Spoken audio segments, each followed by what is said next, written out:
সম্পর্ক গড়ে উঠেছিল।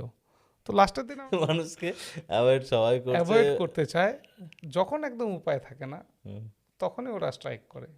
ঠিক আছে, আচ্ছা, এটা ব্যাপার, ডিফারেন্সটা একটু কম হয়। কিন্তু বক্সা টাইগার রিজার্ভের একটা ঘটনা মনে, আমি জীবনে প্রথম টাইগার দেখি কাজে মানুষ অজগরের খাদ্যই না, অজগর মানুষকে অ্যাভয়েড করে পালিয়ে যায়। প্রত্যেকটা প্রাণীর ক্ষেত্রেই তাই, বাঘও পালিয়ে যায়, হাতিও পালিয়ে যায়। ঠিক আছে, মানুষকে অ্যাভয়েড সবাই করছে, সবাই। আপনারা দেখছেন তল্লি টিভি। নমস্কার, তল্লি টিভিতে আপনাদের সবাইকে স্বাগত। আজ আমাদের মাঝে আছেন এমন একজন আলোকিত গুণী মানুষ, আন্তর্জাতিক মানের ফটোগ্রাফার এবং একজন শিক্ষক, শ্রদ্ধেয় শ্রী রিপন বিশ্বাস মহাশয়। আপনাকে তল্লি টিভিতে স্বাগত। কেমন আছেন? সবার প্রথমে তল্লি টিভির দর্শককে এবং তোমাকে অশেষ ধন্যবাদ আমাকে এই পডকাস্টে আমন্ত্রণ জানানোর জন্য। আর কেমন আছি? হ্যাঁ, ভালো আছি। এই সময় এখন বলা যায় যে ভালো আছি। ভালো আছি, মানে অনেক সময় আমাদেরকে বলতে হয় যে আমরা ভালো আছি, কিন্তু আজকে রিপন বাবুর কথা শুনেই মনে হচ্ছে যে ভালো আছি আমরা। সত্যিই ভালো আছি। হয়তো কিছুদিন আগেও এইভাবে বলা যেত না যে আমি ভালো আছি, এখন বলা যায়। আপনার একজন শিক্ষক, কিন্তু আপনি একজন ফটোগ্রাফারও, এবং আপনার ফটোগ্রাফি বিদেশ পাড়ি দিয়েছে।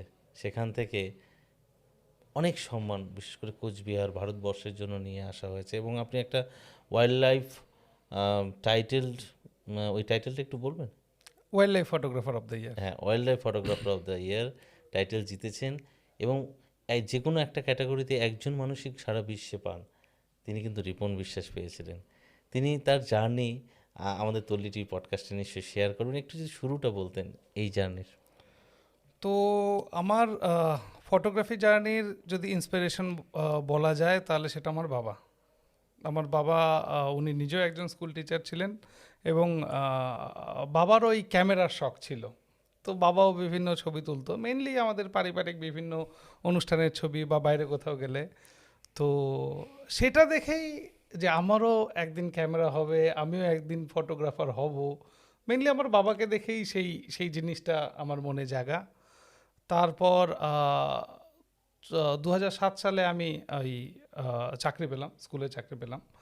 তো আমার মনে আছে আমার স্যালারি এবং তার সঙ্গে বাবার কিছু সেভিংস, এই নিয়ে প্রথম আমার ক্যামেরা কেনা হয়েছিল।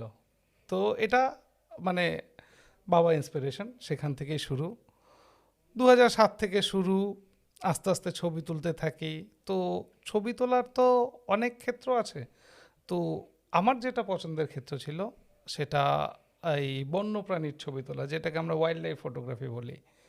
তো ওয়াইল্ড লাইফ ফটোগ্রাফি যেমন বাঘ সিংহের ছবি ওয়াইল্ড লাইফ ফটোগ্রাফি, বা সাপ ব্যাং বা ছোট ছোট কীটপতঙ্গের ছবি তোলা ওয়াইল্ড লাইফ ফটোগ্রাফি। তো আমাদের ইন্ডিয়াতে কি হয়, ওয়াইল্ড লাইফ ফটোগ্রাফি বলতে বেশিরভাগ লোক বা প্রায় 99% লোক যেটা বোঝে বাঘের ছবি, সিংহের ছবি, হাতির ছবি, গন্ডারের ছবি, আমাকে আফ্রিকা যেতে হবে সেখানে গিয়ে লায়নের ছবি। তো এসবই নর্মাল লোক বোঝে। কিন্তু এসবের বাইরেও একটা বড় জগৎ আছে যেখানে সাপেরা থাকে, ব্যাঙেরা থাকে, ছোট ছোট কীট পতঙ্গেরা থাকে। তো তাদের জীবন ক্যামেরায় ছবির মাধ্যমে সেটাকে তুলে ধরা বা সেটাকে দেখা, সেই জায়গায় মানে আমার একটা ইন্টারেস্ট ছিল। যারা খুব একটা মানে লাইমলাইটে নেই, তাদেরকে লাইমলাইটে নিয়ে আসাও আমার একটা ইন্টারেস্ট ছিল। তো যার জন্য কি হয়, আমার বাড়ির আশেপাশে বা বিভিন্ন জায়গায় আমাদের যে ছোট ছোট জীবজন্তু যেগুলো আছে, তাদের ছবি তোলার প্রতি আমার একটা ইন্টারেস্ট তৈরি হয়। তাদের অনুভূতিগুলোকে তুলে ধরতেন? একদমই, তাদের অনুভূতি, তাদের জীবনের বিভিন্ন গল্পগুলোকে। ওয়াইল্ড লাইফদের অনুভূতি মানে অনুভব করা যায়? নিশ্চয়ই যায়, নিশ্চয়ই যায়, এবং ছোট উদাহরণ দিতে ভালোভাবে অনুভব করা যায়। একটা উদাহরণ দেই, এই উদাহরণটা দিতে আমার খুব ভালো লাগে। তো আমাদের বক্সা টাইগার রিজার্ভ আলিপুরদুয়ারে যেটা আছে, তো বক্সা টাইগার রিজার্ভের যে গেট, সেই গেটটার বাঁদিকে দেখবেন একটা ছোট্ট মতো জঙ্গল আছে। তো সেখানে আমি ওই লাল পিঁপড়ে বলে না, ঠিক আছে, নালশো পিঁপড়ে বলে, ওয়েভারান্ট, তাদের একটা কলোনি খুঁজে পেই। কলোনিটা জাস্ট স্টার্ট হচ্ছে, ঠিক আছে, সেখানে দুটো রানী পিঁপড়ে নর্মালি একটা থাকে, সেখানে দুটো রানী পিঁপড়ে মিলে একটা কলোনি জাস্ট স্টার্ট করেছে, তাদের আচ্ছা। প্রথম ব্যাচের ডিমগুলো পেরেছে। সো দুজনে মিলে ওরা কি করে, ডিমগুলোর গায়ে ওদের লালাটা মাখিয়ে দেয়, লালাটা অ্যান্টিবায়োটিক হিসেবে কাজ করে, আচ্ছা, ঠিক আছে, রক্ষা করে ডিম। রক্ষা করে ডিমগুলোকে বিভিন্ন প্যারাসাইটের হাত থেকে। তো মাখিয়ে দিচ্ছে, তো আমি খুব খুশি হয়েছিলাম, এই জিনিসটা খুব একটা মানে কমন সাবজেক্ট না, বেশ রেয়ার। তো আমি প্রায় প্রত্যেক দিনই যাতায়াত শুরু করি দেখতে। তো একদিন গিয়ে দেখলাম একটা রানী নেই, ঠিক আছে, খুব সম্ভবত সেকেন্ড যে রানী, ডমিনেন্ট রানী, সেই হয়তো তাকে সরিয়ে দিয়েছে বা মেরে ফেলেছে। তার কিছুদিন পরে রেগুলার যাচ্ছিলাম, দেখলাম দ্বিতীয় রানীটাও নেই, এবং বাকি যে ডিমগুলো, সেই ডিমগুলো অন্য একটা পিঁপড়ের কলোনি এসে তাদেরকে মেরে খেয়ে নিচ্ছে, ঠিক আছে। তো এটা একটা এমন ঘটনা যে আমি বেশ কয়েকদিন একসঙ্গে যাচ্ছিলাম, তো আমার বেশ একটা ইমোশনাল সম্পর্ক গড়ে উঠেছিল। তো লাস্টের দিন আমার মনে আছে আমি ছবি তুলছিলাম, আমার চোখ দিয়ে ঝরঝর করে জল পড়ছে। এই একটা আমার নিজের ইমোশনাল জায়গা ছিল। কিভাবে রানী পিঁপড়েকে চেনা যায়? রানী পিঁপড়েগুলো সাইজে একটু বড় হয়, ওদের গায়ের রংটা একটু আলাদা হয়, চেনা যায়। একটু চেনা যায়, চেনা identify যায়, করা। হ্যাঁ, সেটা আইডেন্টিফাই কি করা যায়। প্রজাপতির ক্ষেত্রেও হয়? প্রজাপতি পুরুষ এবং মহিলা, হ্যাঁ, পুরুষ এবং মহিলা প্রজাপতি দেখে চেনা যায়। দেখেছেন? হ্যাঁ, ডানার যে স্পটগুলো বা রঙগুলো একটু আলাদা হয়। ঠিক ওই ময়ূরের মতন, তাই তো? মানে হ্যাঁ, ময়ূরকে হ্যাঁ, যেভাবে হ্যাঁ, হ্যাঁ, আলাদা হ্যাঁ, করা হ্যাঁ, যায়। ময়ূর অনেক ডিফারেন্স, কিন্তু প্রজাপতির ক্ষেত্রে ডিফারেন্সটা একটু কম হয়, কিন্তু চেনা যায়, ঠিক আছে। আমরা তো চিনতে পারি না। হ্যাঁ, ওটা চেনার মাছি জন্য চেনা যায়, পুরুষ স্ত্রী? মাছির ব্যাপারটা আমি খুব একটা জানি না, আচ্ছা। বোধহয় চেনা যায়, এটা আমি ঠিক জানা নেই। ব্যাঙের ক্ষেত্রে তো চেনা যায়। ব্যাঙের ক্ষেত্রে হ্যাঁ, বডি সাইজ, বডি কালার এগুলো দেখে চেনা যায়।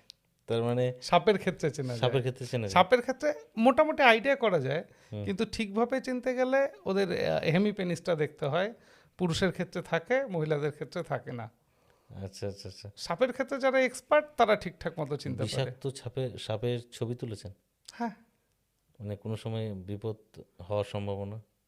বিপদ হওয়ার সম্ভাবনা তো অনেক সময়ই ছিল, যেমন বক্সা টাইগার রিজার্ভের একটা ঘটনা মনে আছে আমার।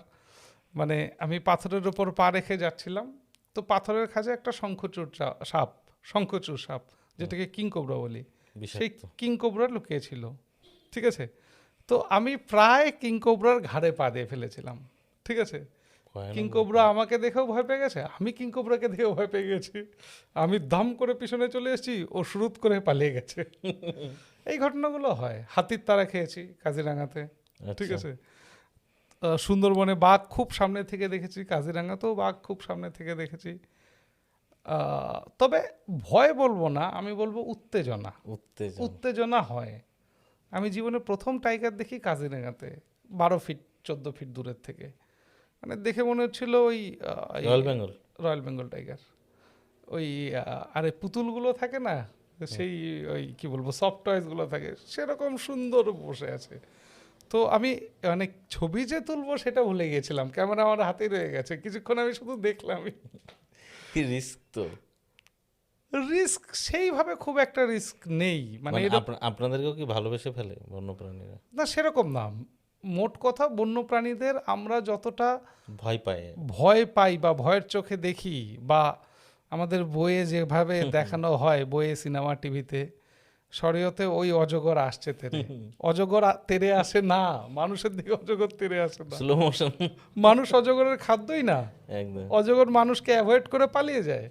প্রত্যেকটা প্রাণীর ক্ষেত্রেই তাই, বাঘও পালিয়ে যায়, হাতিও পালিয়ে যায়, ঠিক আছে। মানুষকে অ্যাভয়েড সবাই করছে। সবাই মানুষকে অ্যাভয়েড সবাই করছে। অ্যাভয়েড করতে চায়, যখন একদম উপায় থাকে না হুম, তখনই ওরা স্ট্রাইক করে, ঠিক আছে, আচ্ছা। এটা ব্যাপার।